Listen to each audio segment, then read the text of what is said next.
Halo semuanya, selamat datang lagi di sesi explainer kita. Oke, hari ini kita bakal langsung nyebur ngebahas soal pergeseran makro pasar yang lagi panas-panasnya. Dan yang paling penting nih, kita bakal bedah tuntas setup trading spesifik buat minyak WTI, emas, sama perak. Sumber materi yang kita bahas kali ini tuh punya konsep yang keren banget, namanya jalur besi dan jalur emosi. Jadi ini bukan sekedar ngeliatin angka-angka bikin pusing di layar ya, tapi lebih ke paham narasi besarnya. Kenapa sih grafik itu bisa gerak kayak gitu? Nah, siapin catatan kalian, karena kita bakal bahas detail banget soal area masuk dan keluar yang super krusial hari ini. Agenda kita hari ini simple aja. Kita punya 5 bagian. Mulai dari proyek pasar global, terus kita masuk ke analisis teknikal buat minyak WTI, emas, perak, dan terakhir kita tutup pakai kesimpulan warung kopi. Yuk langsung aja.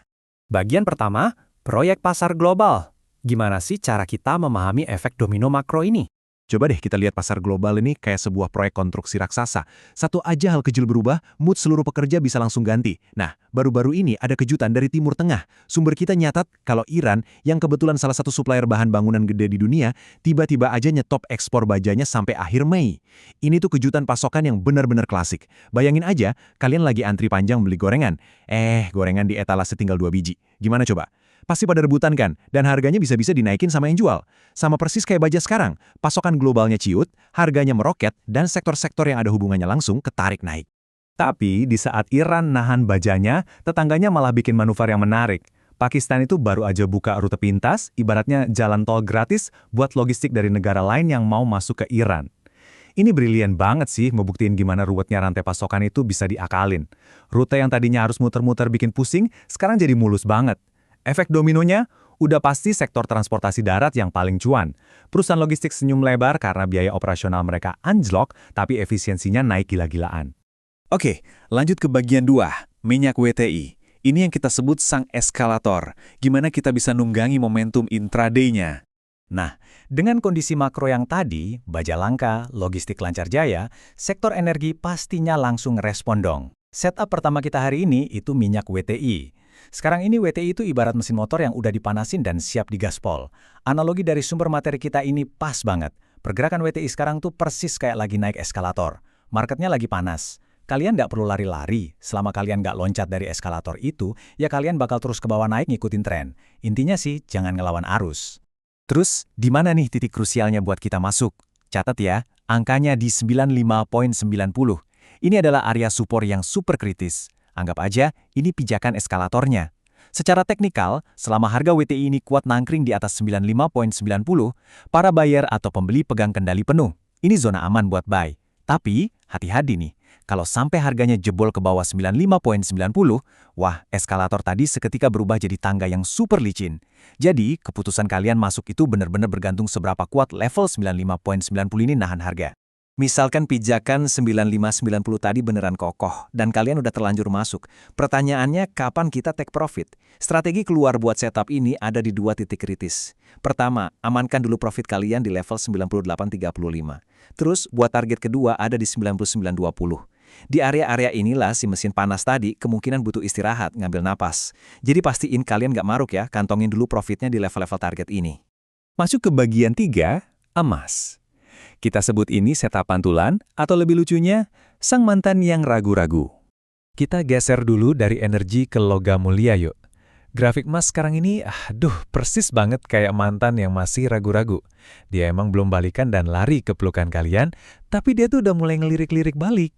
Ibaratnya tiba-tiba ada notif chat masuk, bunyinya, "Hai, apa kabar?" Nah, emas tuh lagi kayak gitu. Dia lagi ngecek ombak, ngetes sentimen pasar, kira-kira masih ada nggak sih koneksi buy sebelum dia bener-bener mutusin buat loncat naik. Buat mastiin apakah si mantan ini serius pengen balikan atau cuma iseng, kita butuh konfirmasi yang jelas. Dan angka konfirmasinya ada di 4660. Ini bukan angka sembarangan loh. Kalau emas bisa nembus dan anteng di atas 4660, nah itu baru respon positif. Itu artinya chat high tadi disambut antusias sama pasar dan potensi rebound atau mantul ke atasnya terkonfirmasi kuat banget. Level ini benar-benar harus dipantengin. Kalau konfirmasi di 4660 tadi udah kejadian, emas bakal lari kemana? Oke, area exit strategi kalian kebagi 2 nih. Target pertama pantau di level 4710. Dan kalau momentumnya masih gila-gilaan, lanjut ke target kedua di 4730. Sama kayak WTI tadi, disiplin itu kuncinya. Bikin rencana exit kalian di angka-angka ini sebelum kalian kebawain FOMO pasarnya. Bagian 4, perak. Ini dia si adik yang FOMO yang selalu ngekoring kakaknya. Kalau emas udah mulai nunjukin pergerakan yang lumayan dan nembus level kuncinya, insting kita otomatis harus ngecek pasangannya, si perak. Analogi dari materi kita tuh benar-benar dapat banget. Perak ini tuh ibarat adik bungsu yang penyakit FOMO-nya parah banget. Dari dulu, emas itu selalu jadi pemimpin atau kakaknya. Dia gerak duluan. Nah, begitu emas udah kelihatan mulai lari, si perak ini pasti panik dan berusaha ngejar karena nggak rela ditinggalin. Tapi ingat ya, mentang-mentang emasnya naik bukan berarti kalian main asal hajar beli perak gitu aja. Kalian tetap wajib ngelihat level teknikalnya si perak. Garis batas kritisnya itu ada di 74.80. Selama perak bisa anteng dan bertahan di atas 74.80, wah itu peluang naiknya kebuka lebar. Sekaligus ngebuktiin teori si adik yang ikut-ikutan kakaknya tadi. Kalau pijakan 74.80 itu beneran kuat, kalian harus siap-siap mantau dua area buat panen profit. Target exit pertama kalian ada di 76.50 dan target optimal berikutnya di 77.000. Jadi kalau kalian ngelihat emas nembus konfirmasinya, terus perak juga anteng di atas 74.80, wah itu setup ganda yang cantik banget buat kalian eksekusi hari ini. Terakhir bagian kelima, kesimpulan warung kopi. Yuk kita satuin semua puzzle ini. Buat ngebungkus sesi explainer kita, coba kita tarik napas bentar dan mundur selangkah dari angka-angka teknikal tadi. Kita lihat gimana setup-setup ini sebenarnya nyambung jadi satu narasi besar.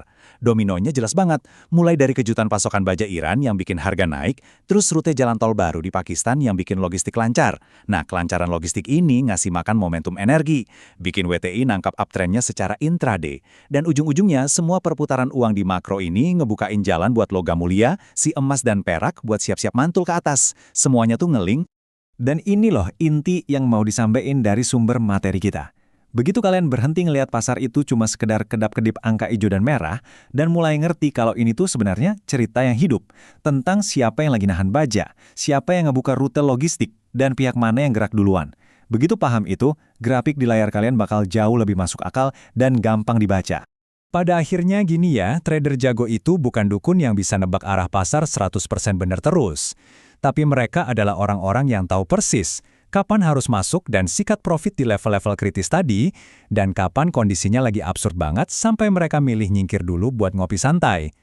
Nah, pertanyaannya buat kalian sekarang, setelah tahu semua ini, kalian mau ngikutin trennya hari ini atau mau jadi tim ngopi aja? Terus explore ya, stay fokus, dan sampai ketemu di sesi bedah materi kita selanjutnya.